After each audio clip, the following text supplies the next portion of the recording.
Graças a paz, meus irmãos, boa noite. Nós estamos aqui mais uma vez nas dependências da Igreja Presbiteriana do Jardim. E por que eu reafirmo dependências? Porque a Igreja do Jardim está aí nas casas, nós somos a Igreja, nós somos o corpo de Cristo.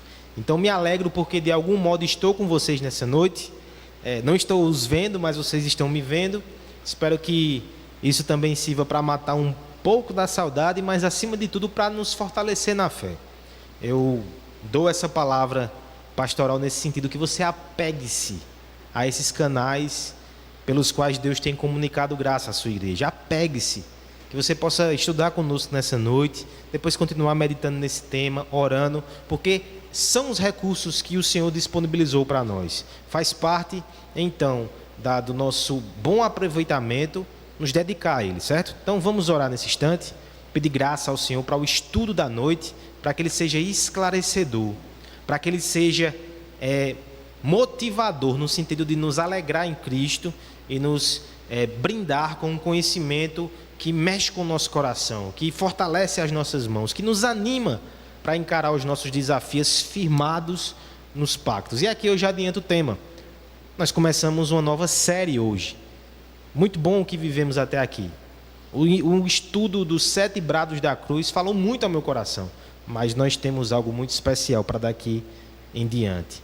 Cristo dos pactos. Falaremos sobre teologia do pacto, falaremos sobre Cristo. Mas antes, vamos pedir graça ao Senhor, porque sem a sua presença abençoadora, de nada adiantará o nosso esforço de produzir o material e o seu esforço de absorver, de prestar atenção. Então, oração, antes de tudo. Curve sua cabeça, meu irmão, minha irmã, aí em casa. Vamos orar juntos, pedindo graça ao Senhor.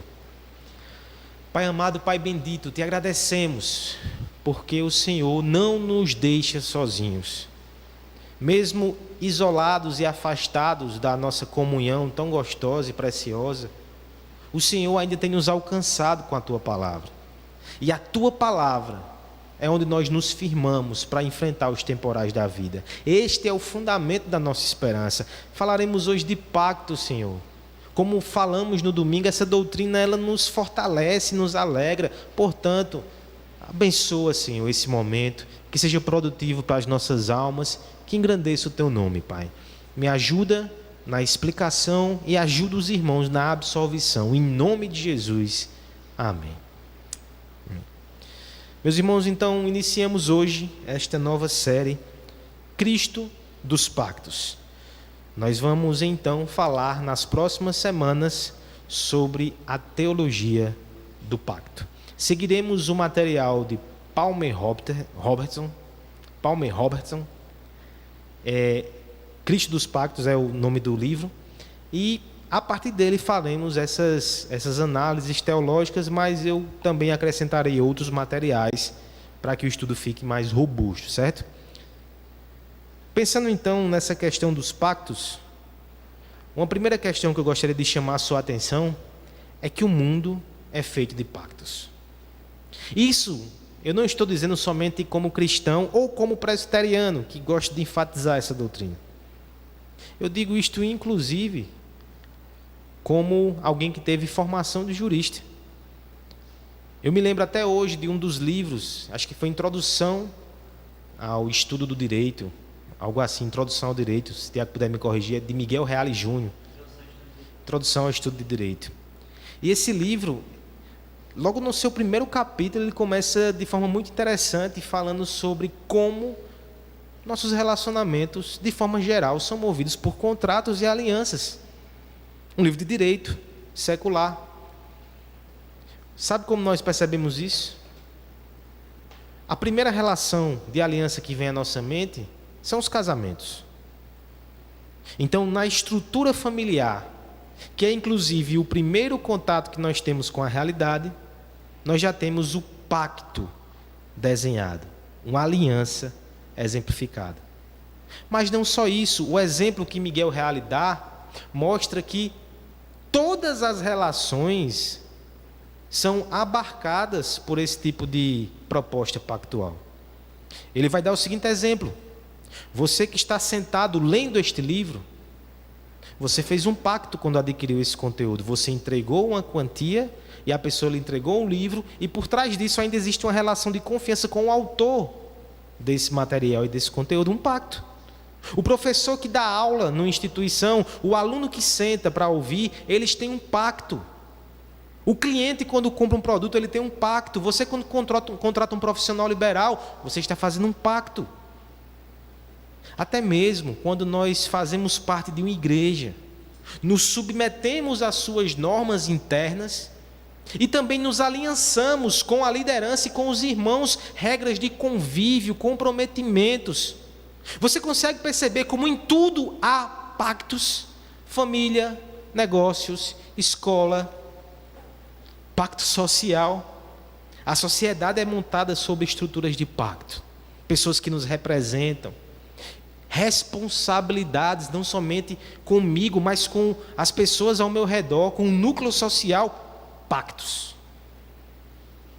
É interessante então pensar que nós temos aqui um indício muito forte de que o Criador, ele tem esta ênfase no seu modo de agir e até mesmo no seu modo de ser. Feita essa moldura, veja essa colocação que um autor faz. De acordo com a doutrina pactual, todas as relações de Deus com o homem são pactuais, de caráter federal. Interessante. Esse olhar para o mundo nos mostra que Deus inseriu pactos e alianças na ordem criada. E isso não diz respeito somente aos movimentos sociais, até mesmo dentro do aspecto religioso, do aspecto direto do relacionamento que nós temos com Ele. A estrutura pactual de aliança também se revela. Portanto, nós precisamos ter um bom entendimento sobre isso. Para quê? Nós precisamos ter um bom entendimento sobre isso para entender mais da Escritura Sagrada. Se a Escritura fala sobre pactos, alianças, e eu vou defender nesse estudo, de acordo com a nossa confessionalidade, que na verdade pacto é um tema central, que une Antigo e Novo Testamento, não entendê-lo é ter dificuldade de interpretar a Escritura de forma correta. Entendê-lo é abrir a mente para compreender as doutrinas, a teologia, o próprio ser de Deus. Deus é um Deus que faz alianças. Isso diz muito a respeito de quem Ele é. Isso diz muito sobre o aspecto relacional do ser de Deus, que se relaciona eternamente, Pai, Filho e Espírito Santo, mas também nos insere numa aliança de relacionamento. Entender pacto nos faz entender sobre Cristo e a sua cruz. Porque somente dentro dessa estrutura de obrigações, de promessas e de maldições pactuais é que a gente compreende de fato como Cristo pode ser o nosso representante, ficar em nosso lugar. Entender o pacto nos ajuda a entender a nossa relação com Deus. Mais do que uma salvação individual que eu recebo pela graça e agora eu vivo como quero, eu entro numa relação de aliança, onde eu também tenho respostas, eu também tenho deveres, eu também tenho uma série de regulamentos que me colocam dentro dessa relação. Entender pacto me ajuda e te ajuda a entender sacramentos. Pense no Antigo Testamento, circuncisão. Pense no Antigo Testamento, a Páscoa. Nos dois momentos que eles foram colocados, os discursos, que a gente vai analisar posteriormente, amarram esses temas com o pacto. Pense na nova aliança. Lembre de Cristo quando institui a ceia. Essa é a nova aliança. Mais uma vez o sacramento está amarrado com isso.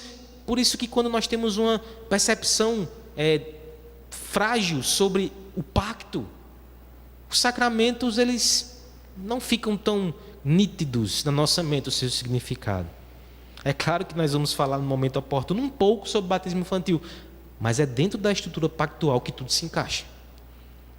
Outra coisa, pacto nos ajuda a entender sobre família, porque é a partir da aliança de Deus que eu aprendo sobre a importância de espelhar no meu casamento o Deus que faz, que honra e que zela pelos seus pactos.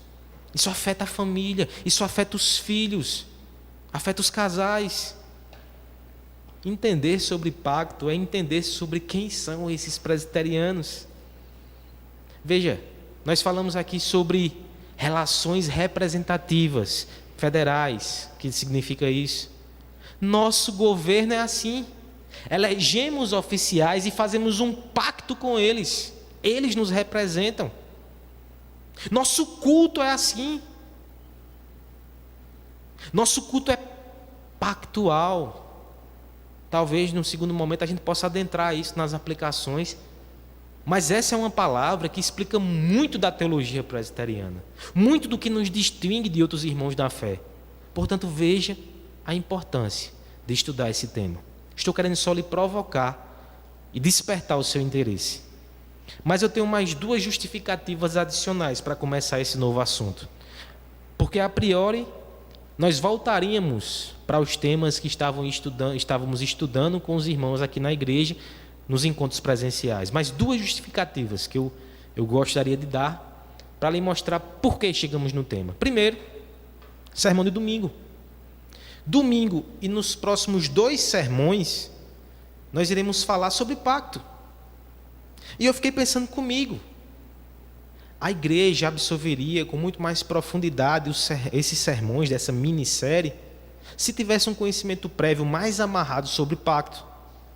Eu até lhe convido para depois que a gente passar um bom tempo estudando isso, que você já estiver mais clarificado na sua mente, que você reveja e você vai perceber como as coisas agora vão ficar mais nítidas. Penso que é o tempo oportuno para falar sobre pacto. A providência de Deus e a sua mão tem nos direcionado a isso. Uma segunda justificativa. Há um tempo atrás nós abrimos as inscrições para um curso, Panorama do Antigo Testamento. Mas eu não consegui conciliar com as outras atividades da igreja neste momento para produzir um material específico. Portanto, a partir do estudo do pacto, nós podemos conciliar essa proposta, porque como nós vamos ver as várias manifestações desse pacto no Antigo Testamento, nós vamos fazer esse panorama. Essa, inclusive, era a primeira aula do curso. Então, eu vou adaptar para suprir essa demanda também, que justifica-se, inclusive, pelo fato que 30 irmãos se inscreveram. Então, de algum modo, toda a igreja participaria desse curso. Eu vou puxar o assunto dele para dentro dessa nossa discussão. Nós falaremos sobre pacto, mas também nós teremos um panorama do Antigo Testamento. Quem sabe, no final, a gente não resgata alguns aspectos também literários do Antigo Testamento. Mas, por hora, nos concentremos nesse panorama histórico teológico do Antigo Testamento. Essa é a nossa expectativa, essa é a nossa proposta.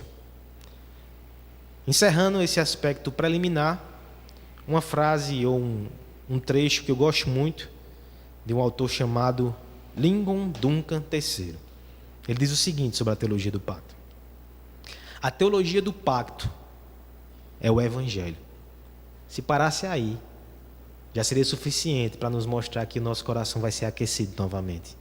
A teologia do pacto é o Evangelho, apresentado no contexto do plano eterno de Deus de comunhão com o seu povo, desenvolvido, e o seu desenvolvimento histórico no pacto das obras e da graça, bem como nos vários estágios progressivos do pacto da graça. Calma que a gente vai ver isso. A teologia do pacto explica o significado da morte de Cristo à luz do ensino bíblico sobre os pactos divinos. Fortalece o nosso entendimento da natureza e do uso dos sacramentos e provê a explicação mais completa possível dos fundamentos da nossa segurança. Eu me lembro de um pequeno trecho de Augusto Nicodemos, numa Palavra da Vida, que ele respondia perguntas, e o moderador, Felipe Niel, ele disse: pastor, e sobre a teologia do pacto, quais são as aplicações e implicações práticas de crer nisso? Ele até brincou: deixa eu tomar água aqui, porque naquele auditório a maioria não cria, possivelmente na teologia do pacto, não, fora da tradição presbiteriana muitos outros não creem assim. Ele disse: olha, quando nós entendemos essa relação de Deus com o homem através de um pacto que começa no jardim e termina com Cristo, unificando toda a Bíblia, isso dá uma segurança gigantesca ao nosso coração. E ele faz a ressalva: eu não quero dizer que os irmãos que não creem assim não têm segurança. Mas quando a nossa teologia está mais arrumada e mais robusta, o resultado na nossa fé é outro. Segurança. Eu espero que seu coração seja fortalecido também durante esse período que vamos estudar. Feitas as introduções, vamos explicar como vai funcionar essa aula de hoje. Uma aula introdutória, irmãos. Nós iremos abordar alguns aspectos introdutórios dessa doutrina, na verdade 2. Primeiro deles, o conceito. Meu alvo nesta noite é que você fique com um conceito muito claro sobre o que é o pacto nas Escrituras, certo? Depois, uma discussão um pouco menor, mas importante para nos introduzir, inclusive para a aula da semana que vem, nós vamos ver qual é a extensão desse pacto. 2 coisas, o conceito e a extensão. Essa é a nossa meta para hoje de noite. Comecemos então com o conceito. Êxodo capítulo 26, 34, diz assim: coloque a tampa sobre a arca da aliança no lugar santíssimo. Esse é o verso, medite, pense nele e absorva verdades espirituais. Estou falando, brincando, mas é claro que tem verdades espirituais aqui, mas eu destaco isso para um detalhe que muitas vezes nos passa despercebido. A arca da aliança do Antigo Testamento, onde estava o livro da lei, onde simbolizava a presença santa de Deus. Olha o nome que é dado: Arca da Aliança. Perceba a importância desse conceito teológico. Se a gente não entender o que é essa aliança, nós vamos ficar muito aquém da profundidade e da riqueza daquilo que a Bíblia nos propõe. Veja só como esse termo é essencial. Vou espelhar um pouco aqui como ele se revela por muitas e muitas passagens da Escritura, e na verdade eles são uma linha dourada que conecta a narrativa da Bíblia. Já em Noé, nós temos menção a essa aliança. Quando o Senhor fala em salvar Noé pela arca, ele menciona a palavra aliança. Aquela salvação, muito mais do que algo esporádico, envolve um relacionamento com a família de Noé nessa nova criação. Com Abraão, aí nós temos um texto muito conhecido. De fato, o Senhor chama Abraão, faz uma aliança com ele e com a sua descendência, e nós temos inclusive a circuncisão como sinal disso. Mas veja, passou por Noé, chega em Abraão, vai para Israel agora enquanto nação. Olha como é interessante a consagração do povo em Êxodo 24, depois que eles são libertos, que eles estão no deserto congregado, envolve aspergir sangue sobre eles e reafirmar o conteúdo da aliança. A aliança, ela vem passando pelos patriarcas e ela chega agora no período da peregrinação do deserto de Israel finalmente como nação. É claro que isso vai culminar em Davi. Olha o Salmo 89 aí. Jurei a Davi, fiz uma aliança com Davi. A aliança que começou com a família de Abraão, perpassou para a nação, agora ela afunila novamente e chega num rei. É através desse rei e da sua dinastia que a aliança vai tomar forma.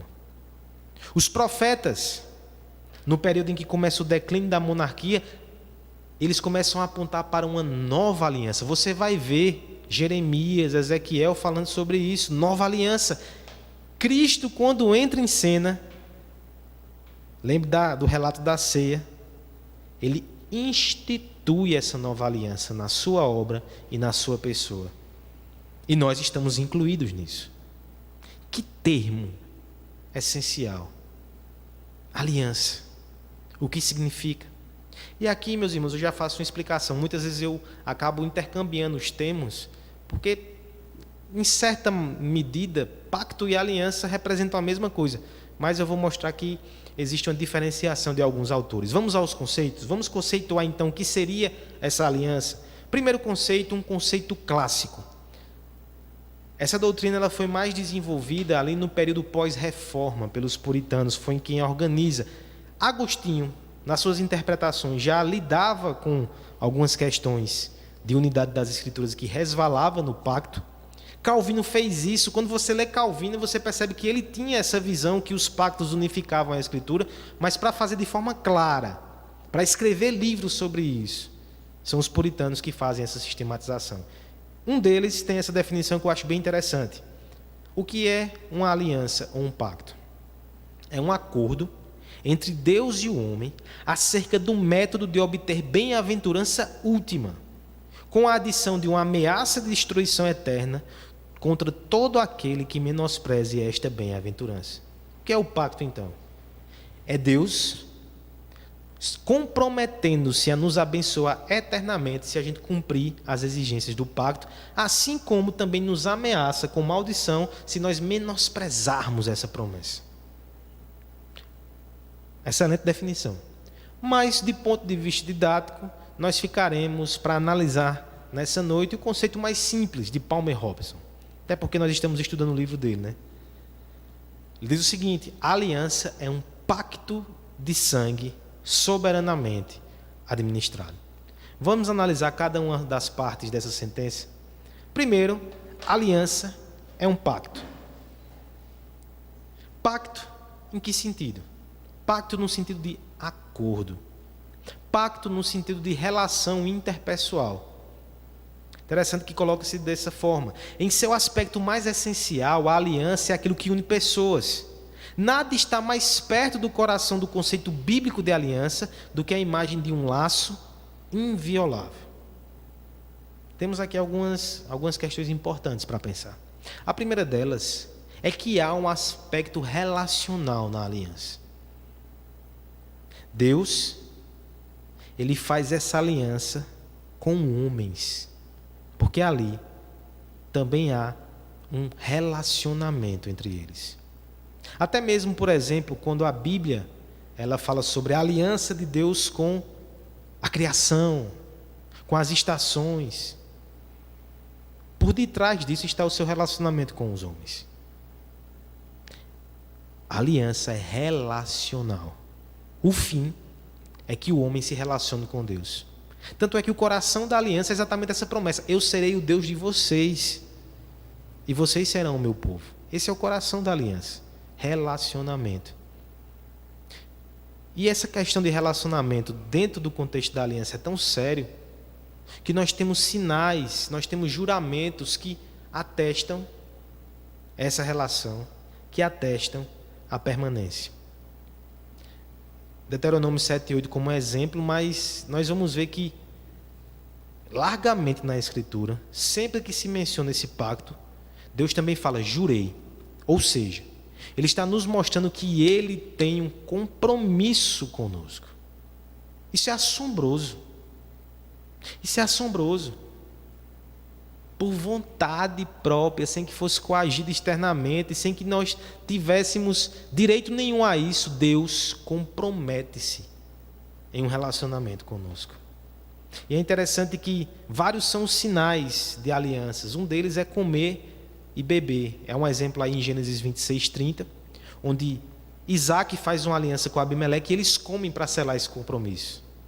Nessas horas a gente lembra da ceia, né? Quando a gente senta para comer com o nosso Deus, estamos selando ali o compromisso que nós temos. Não só isso, isso seria pouco. Nós estamos celebrando o compromisso que Ele tem conosco.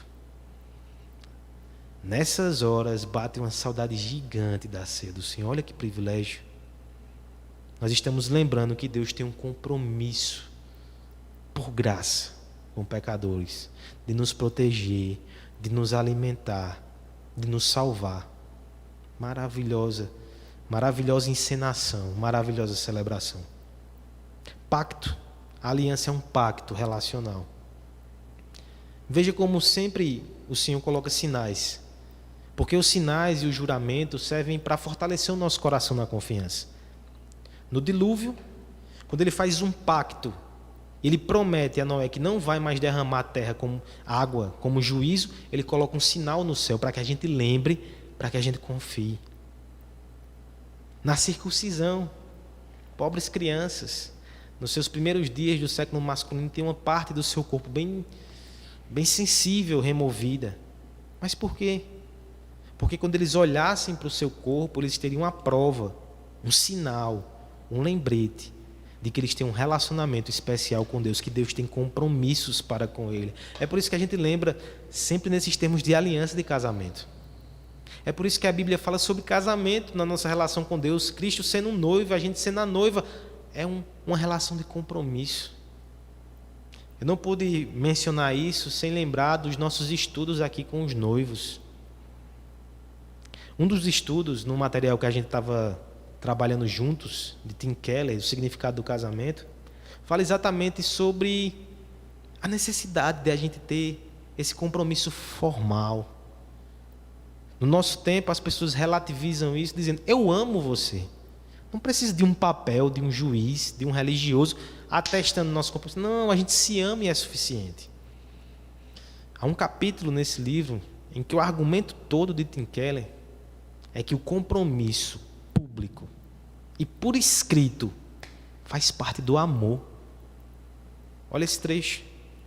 A fim de desenvolver todo o seu potencial, o amor precisa de uma estrutura de amor e compromisso. As pessoas que podem abandonar a qualquer tempo um relacionamento, elas não aprofundam e não descobrem o que é amor de verdade, elas ficam no raso da paixão. A relação de aliança não é íntima apesar do seu aspecto legal. Ela é íntima por causa do seu aspecto legal. É o compromisso que dá segurança para os cônjuges aprofundarem os seus relacionamentos, tirarem as suas máscaras. Eles estão resguardados por um juramento comum, por um pacto, por uma aliança. Eu sei que é estranho falar disso numa sociedade que tão facilmente pode divorciar. O pacto perde o sentido. Mas nos termos bíblicos, o pacto nos liberta para amar. Pense nisso do ponto de vista divino. Você tem uma aliança com Deus. Isso quer dizer que você pode tirar a sua máscara. Você pode confessar os seus pecados. Você pode saber que mesmo que você fracasse dia após dia e não tenha uma vida perfeita, Ele não te abandona. Ele tem uma aliança com você. Um compromisso de amor perpétuo. Isso é aliança. Por isso que a teologia do pacto nos dá segurança e nos ensina como ser esposos, como ser esposas. Aliança é um pacto. Isso tem implicações de relacionamento com Deus, tem implicações de segurança. Mas aí vem o outro lado. É um pacto de sangue. Ficou tenso, né? A questão aqui não é aqueles juramentos esquisitos. Não sei se é gangue que faz isso, que você corta, sai sangue, o outro pega ali.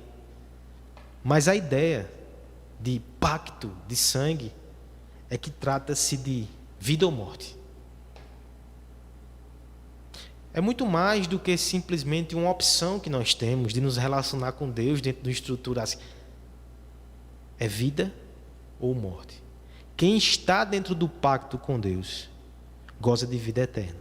Quem está fora desse pacto sofre com a maldição.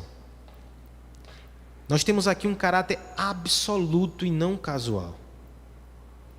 Esse é um tema que demanda a nossa atenção. Esse é um tema que deve ser encarado com seriedade. A raiz das palavras que implicam em aliança no Antigo Testamento, no seu significado mais básico, é cortar uma aliança. Esse é o termo que é usado. Destacamos aqui, tanto em Gênesis capítulo 15, lá no Antigo Testamento, no início de tudo, como em Jeremias 34, lá no final do período do Antigo Testamento, ainda esse termo permanece. Cortar uma aliança. Exatamente era isso que era feito. Gênesis 15 ilustra esse processo no mundo antigo. O mundo antigo, oriental, tinha isso muito forte. Naquele texto, um animal é morto e é cortado ao meio. E os pactuantes, eles precisam passar por dentro desses restos animais, cortando a aliança, comprometendo-se com vida e morte. Aquele que violar os termos do pacto, ele vai ser despedaçado como aquele animal o fora. É forte. Mas você percebe como as sociedades antigas, elas estimavam essa questão de pacto. Hoje, os casamentos se dissolvem. Hoje, a gente não honra os compromissos na igreja. Hoje, Existem advogados que ganham dinheiro somente rompendo contratos. Mas para o povo do Oriente, e que espelhavam a realidade divina, pacto era assunto de vida ou morte. Aí você vai pensar, por exemplo, na interpretação da nossa confissão de fé. O cônjuge que contumazmente trai o seu parceiro. O que está sendo dito aqui não é uma traição pontual que deve ser perdoada, mas é aquela que trai de forma constante, que não honra a aliança. Nossa confissão vai dizer que ele deve ser tratado como um morto e a pessoa está livre do compromisso. Veja a seriedade da aliança. Veja a seriedade da aliança com Deus ilustrada nesse texto que nós citamos, Jeremias 34:13. Assim diz o Senhor, o Deus de Israel: fiz uma aliança com seus antepassados quando o tirei do Egito, da escravidão. Eu disse, o que é que ele vai narrar? Que aquele povo não devia fazer dos seus irmãos escravos, ou se o fizesse, fosse temporariamente, depois o libertasse, desse tudo o que eles precisavam. Mas o povo desonrou. E veja a resposta de Deus pela boca do profeta. Porque desonraram os termos do pacto. Entregarei os homens que violaram a minha aliança, e não cumpriram os termos da aliança que fizeram na minha presença, quando cortaram o bezerro em dois e andaram entre as partes do animal. Veja a cena que a gente desenhou.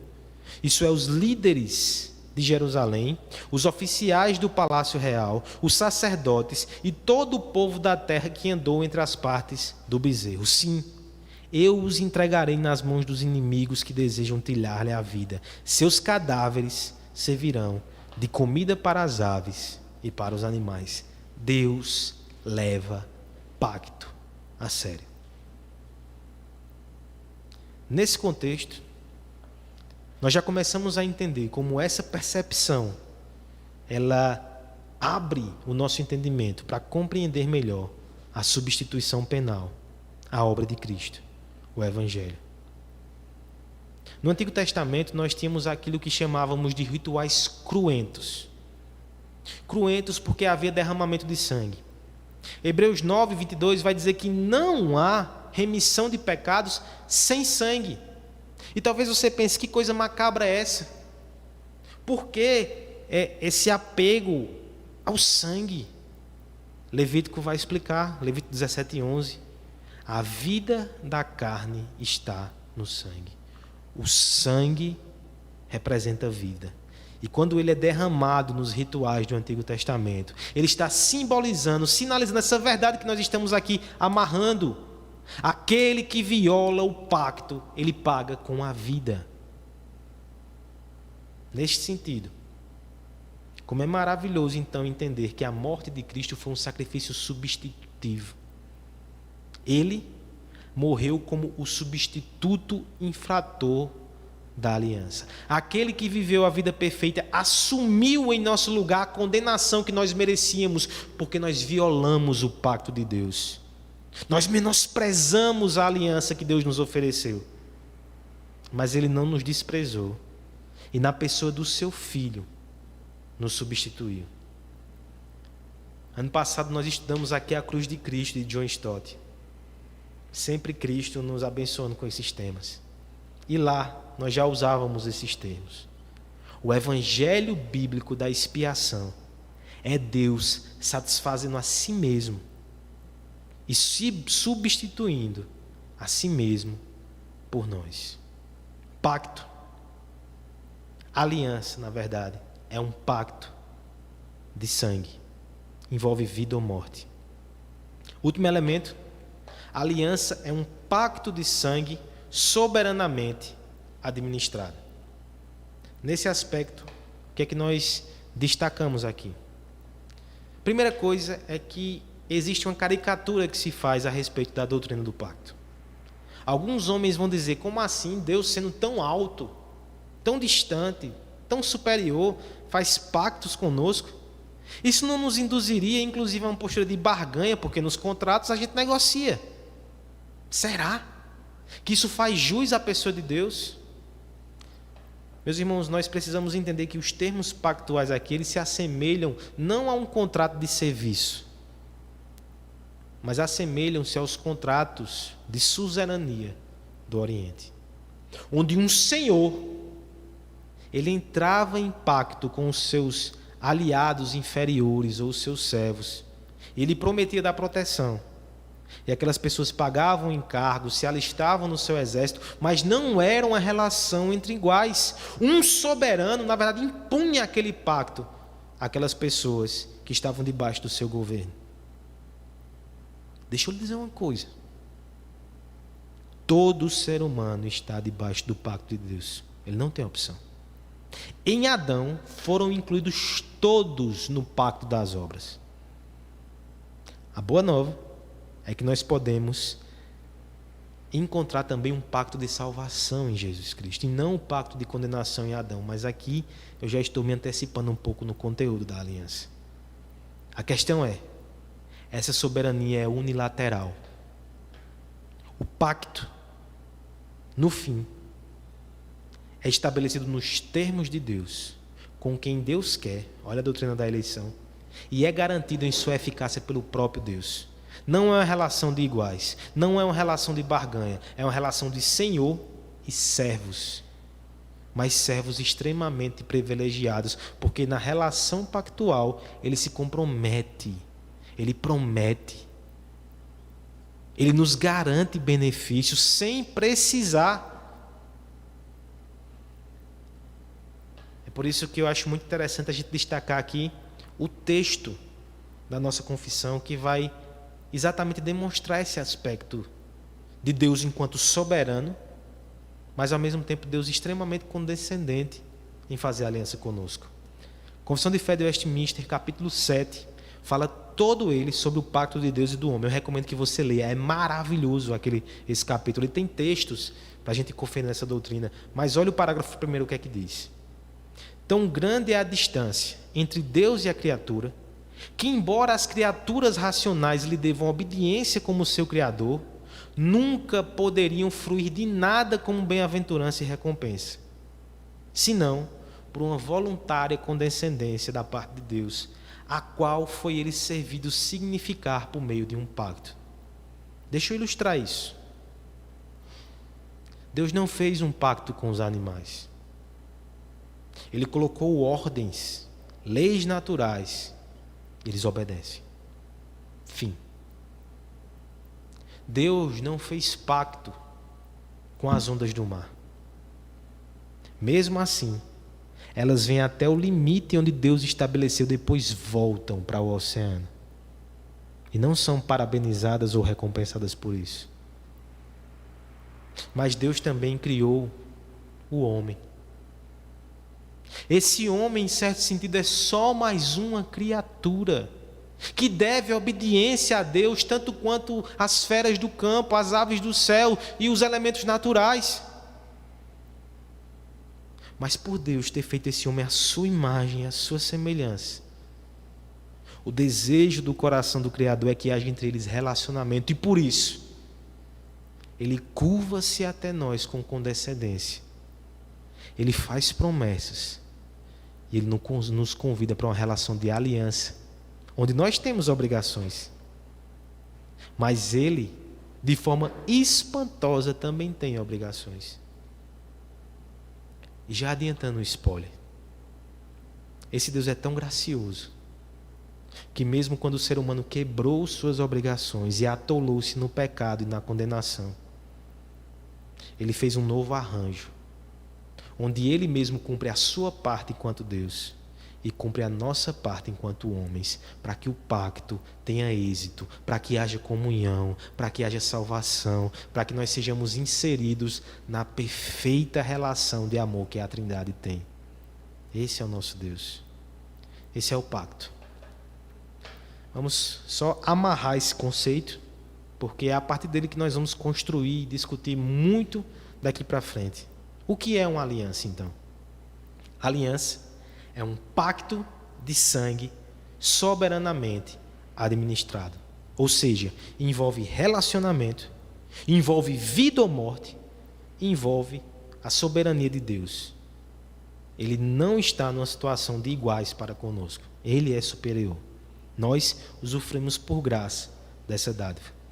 Segundo aspecto, então, e aqui nós trabalharemos um pouco menos, porque é uma preparação para a aula da semana que vem. Extensão desse pacto. O que é que eu quero falar quando eu estou mencionando a extensão do pacto? Veja um primeiro aspecto que o texto nos coloca. Aqui mais uma vez Salmo 89. Esse texto está inclusive na exposição de domingo. Olha como está tudo conectado. Diz assim: manterei o meu amor por ele para sempre. Falando de Davi. A minha aliança com ele jamais será quebrada. Por extensão, então, nós já temos aqui uma informação bem interessante. Da instituição do pacto para frente, ele tem efeitos eternos. Essa é a extensão. Mas a pergunta que fica é, e olhando para trás, quando é que começou esta relação de pacto? Porque se de fato nós estamos alegando que o pacto amarra a Escritura, ele tem que começar no início da Escritura. Mas aqui nós temos um problema. Uma das acusações, inclusive, que são feitas contra os reformados, é isso que nós vamos tirar de cena para poder prosseguir. Na teologia bíblica, um dos assuntos muito debatidos é qual é o mito do Antigo Testamento, ou melhor, qual é o elemento unificador do Antigo e do Novo Testamento. Existe um tema que unifica todas as narrativas, que nos ajuda a ter essa visão geral. Como eu já adiantei, os puritanos ali, há muitos séculos atrás, desenvolveram essa ideia teológica que é o pacto da graça, que une Antigo e Novo Testamento. A obra de Cristo, a história da redenção, dentro dessa estrutura pactual. Essa discussão, ela aconteceu há um século, 2 atrás, mais recente, onde os teólogos bíblicos passaram a propor alternativas. Interessante que até aquela altura, essa visão unificada era a tradição reformada que trazia. A tradição aliancista. Mas, por exemplo, tem um livro muito famoso desse autor, esqueci o nome do cara, Walter Kaiser. Ele fala sobre a promessa de Deus como esse elemento, porque ele olha para o primeiro pacto lá no Éden, ele vai dizer, não tem a palavra pacto, tem uma promessa. Então, ao pé da letra, é promessa o primeiro termo, e são promessas que nós temos até o final. Eu vou falar sobre isso. Outro autor reformado, muito interessante, Van Groningen, ele vai propor 3 temas unificadores. A aliança seria um deles, mas também nós temos uma ênfase muito grande no reino, e nós temos uma ênfase muito grande no mediador. Meu ponto é, você não percebe como isso tudo se encaixa dentro da estrutura do pacto? No pacto, eu tenho promessas. Só que promessa dentro do pacto me ajuda a entender melhor, porque não são promessas soltas, estão dentro de um relacionamento com Deus. No pacto, eu tenho um reino de Deus, porque eu me submeto a Ele pelo seu governo. O reino seria o aspecto jurídico e político. O pacto também tem um aspecto jurídico, mas é mais relacional, mas são verdades que estão andando juntas. Mediador. O pacto da graça só traz salvação porque no pacto da graça há um mediador. Esses temas, então, eles redundam dentro da ideia de aliança. Nada impede que nós tenhamos abordagens diferentes para estudar melhor o Antigo Testamento sobre várias óticas. Por exemplo, Graeme Goldwolf é um autor australiano com esse nome terrível. Mas ele tem um livro muito interessante, Trilogia, onde a primeira parte do livro ele traça a teologia do reino, do Antigo Testamento até o Novo. É possível fazer isso, mas como ele disse, o reino também tem essa semelhança com a estrutura do pacto. Nossa abordagem, seguindo a nossa confissão e seguindo esse material de Palmer Robertson, vai focar no pacto como elemento unificador. Mas fica aqui o desafio, fica aqui o problema. Veja o slide que nós estudamos no início. De Noé até Cristo e de Cristo até a eternidade, nós temos a palavra aliança, explicando as relações. Mas se você for ler os 3 primeiros capítulos de Gênesis, você não vai encontrar isso. Seria então equivocado da nossa parte falar que o pacto está de uma ponta alta das Escrituras se ele só aparece pela primeira vez o termo em Gênesis 6:18, de Noé para frente. Seria impróprio, portanto, olhar para trás e dizer que no Éden já havia pacto? Esse é o questionamento. Eu vou lhe dar algumas perspectivas sobre isso. Olha que coisa interessante. Oséias 6,7 olha para o Éden e o descreve nos seguintes termos: mas eles transgrediram a aliança como Adão. Eles se portaram alevosamente contra mim, denunciando o povo daquela época. Ele vai dizer, assim como Adão quebrou a aliança, eles também quebraram. Pense nessa hipótese, ainda que a palavra aliança não tenha surgido, ela pode estar presente naquela narrativa. E Oséias aponta isso, havia uma aliança com Adão. O texto que Guilherme leu na liturgia, domingo passado, exemplifica isso. Os teólogos são unânimes em dizer que Deus fez um pacto com Davi e sua descendência, 2 Samuel 7. Só que ali não se fala em aliança. Ele jura benefícios, ele diz que vai haver uma relação entre eles, mas ele não usa o nome aliança, mas todo mundo sabe que ali tem uma aliança. Portanto, quando olhamos para a narrativa do Gênesis, nós também encontramos uma estrutura pactual. Deus vem até Adão e promete bem-aventurança e coloca como cláusula a sua obediência. Se ele obedecer, bênção eterna. Se ele desobedecer, maldição. Isso é um pacto. Isso é uma aliança. Nós não precisamos do nome expresso. Muitas promessas messiânicas não têm o nome Messias expresso, e o Novo Testamento interpreta como promessa messiânica. A teologia do reino, que está no Éden também, não usa expressões assim, mas quando fala sobre submeter-se a Deus, que é o centro das coisas, obedecer à sua lei, obedecer à sua regra, é reino. Portanto, há pacto sim no Gênesis. Essa, inclusive, é a argumentação de Romanos 5,19, quando Paulo diz: logo, por meio da desobediência de um só homem, muitos foram feitos pecadores. Assim também, por meio da obediência de um único homem, muitos serão feitos justos. É o argumento federal de Paulo. Adão representava um pacto e por sua desobediência ele condenou a humanidade. Cristo representa outro pacto e quem está em Cristo recebe salvação junto com ele. Portanto, Paulo também está indicando que havia pacto no Éden. Com isso, irmãos, eu quero que você perceba que da primeira página da Escritura até a última, as relações pactuais são evidenciadas. Palmer Robertson diz o seguinte: pela criação, Deus une-se ao homem em relação de aliança.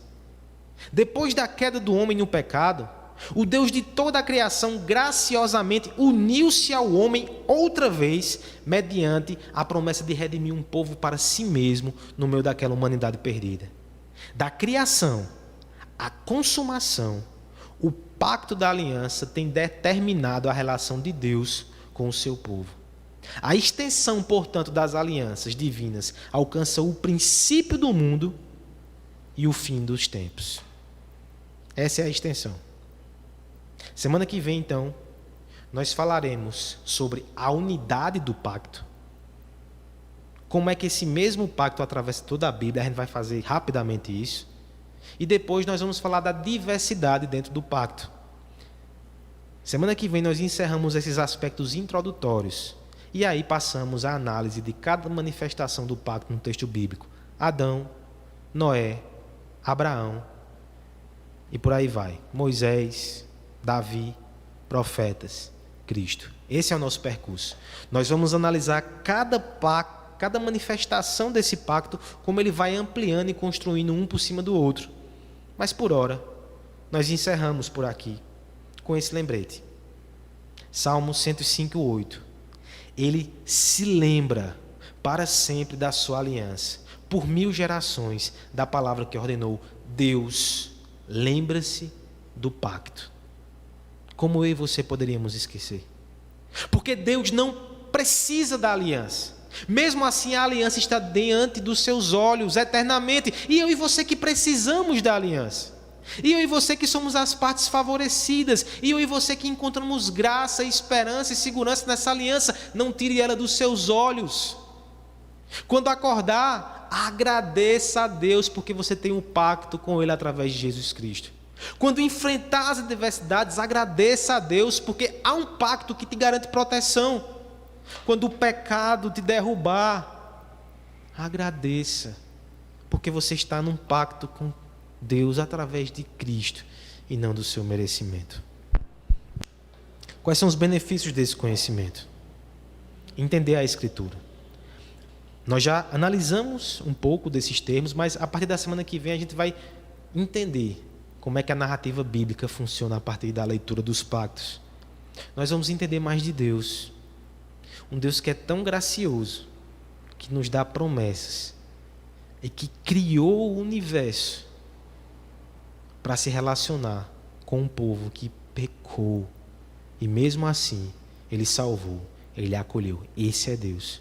Nós vamos entender a cruz como a consumação do pacto da graça que foi prometido a Adão, Gênesis 3,15. Nós vamos entender a nossa relação com Deus. Aquele que está num relacionamento, num pacto com Deus, ele deve cumprir certas coisas como resposta amorosa a esse Deus tão maravilhoso. Nós iremos entender os sacramentos. Nós pincelamos aqui a ceia e como é bonito encaixá-la dentro desse contexto. Até o batismo, com as suas divergências teológicas, dentro do pacto, ele faz todo sentido. Nós vamos entender sobre família. Quanto mais você entende a beleza do pacto, mais você entende que dentro da sua casa você é um representante desse pacto. Os nossos filhos precisam entender a beleza, a seriedade e o compromisso de uma aliança, a começar pela família.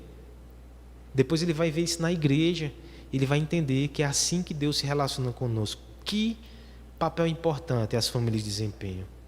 Nós vamos entender finalmente mais sobre governo presbiteriano, sobre culto presbiteriano, porque com essa doutrina firme na nossa mente, nós teremos mais condições de ter a nossa identidade muito clara, muito firmada, arraigada na Bíblia e arraigada na interpretação dos nossos símbolos de fé. Termino com uma frase muito provocante de Spurgeon. Já mencionei aqui outras vezes, mas eu espero que ela anime o teu coração para a próxima quarta-feira. Charles Spurgeon diz o seguinte: a doutrina do pacto repousa na origem de toda teologia verdadeira. Tem sido dito que aquele que entende bem a distinção entre pacto das obras e pacto da graça é um mestre de teologia. Calma que a gente vai falar sobre isso.